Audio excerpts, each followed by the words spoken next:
ҷавоне ки дар вақти ҷаноза милиса овард ва ин ҳодисаи даҳшатнок дар ҳамон вақти ҷаноза содир шуда буд.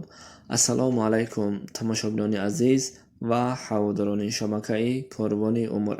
аз шумо хоҳиш мекунам пеш аз хулоса баровардан ба маънои қиссаи мо гӯш диҳед ва дар шабака обуна шуда ҳатман як лайк гузоред, то ин ки дигарро ҳам бохабар шаванд. дӯстони азиз, касоне ки дар Федератсияи Русия ҳастанд мехоҳанд регистратсия кунанд, ба шумо нафареро пешниҳод мекунам ки ба талабот ҷавобгӯ ҳаст, зеро бисёре регистратсияҳо айни ҳол дар вақти гирифтани патент тоза набаромада истодааст.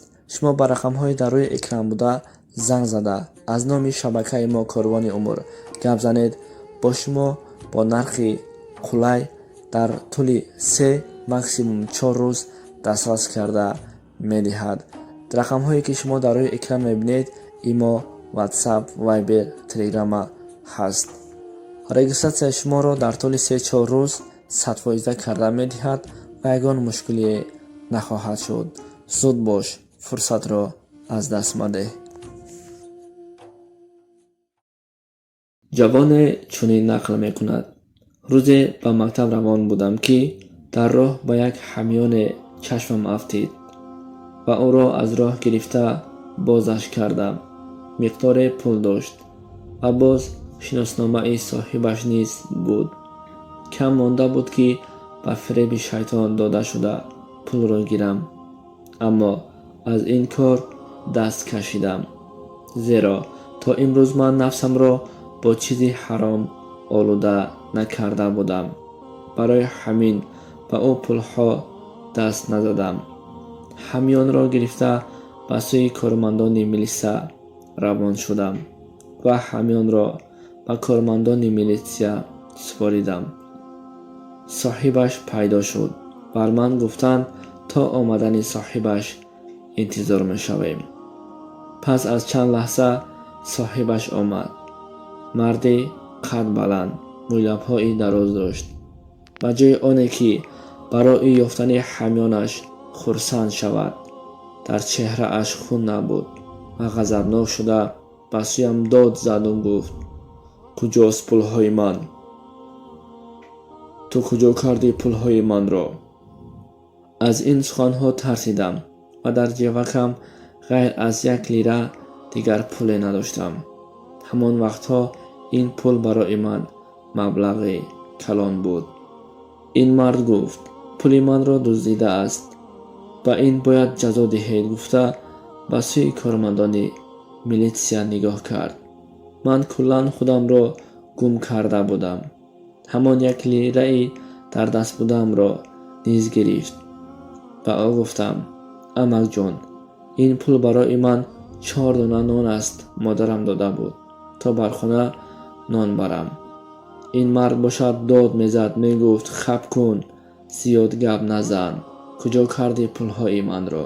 мегуфт. ҳамин тавр манро ба чанд лаҳза зиндон карданд то гуноҳи худро исбот кунам. рӯз ҳам бегоҳ шуд.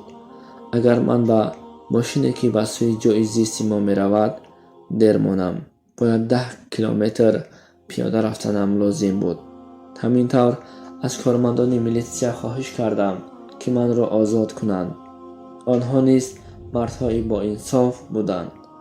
манро озод карданд. баъд аз ин воқеа боз чанд рӯзе гузашт.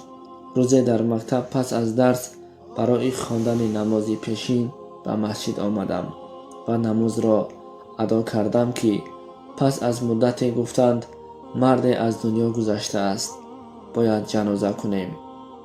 падарам мегуфт ки ҳар вақте ба намози ҷаноза содир шавӣ, ҳатман бояд бо ҳамроҳи ҷамоат намози ҷанозаро бихон, мегуфт. хуллас намозро хондем. ҳамон маъмури милитсия манро аз дур дида файрод кард. ӯро дида сахт тарсидам. хостам гурезам, аммо аз тарси зиёд наметавонистам ки роҳ ба сӯи гурез кунам ва чизе шавад ҳам маҷбур ба наздаш рафтаму гуфтам: ака, ман айб надорам. милиса гуфт: ором бош, медонам ки ту гуноҳе надорӣ. ту медонӣ ки ҳозир ما جنازه یکی را خواندیم. گفته از من پرسید تو همیان نفری را یافته بودی؟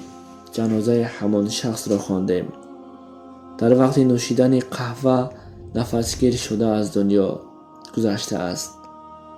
او را سالهاست که میشناسم. یکی از شخصان آبرومند بود، اما شخص با غضب و خسیس بود. همان وقت به تو داد زد و تو را دزد برآورده بود.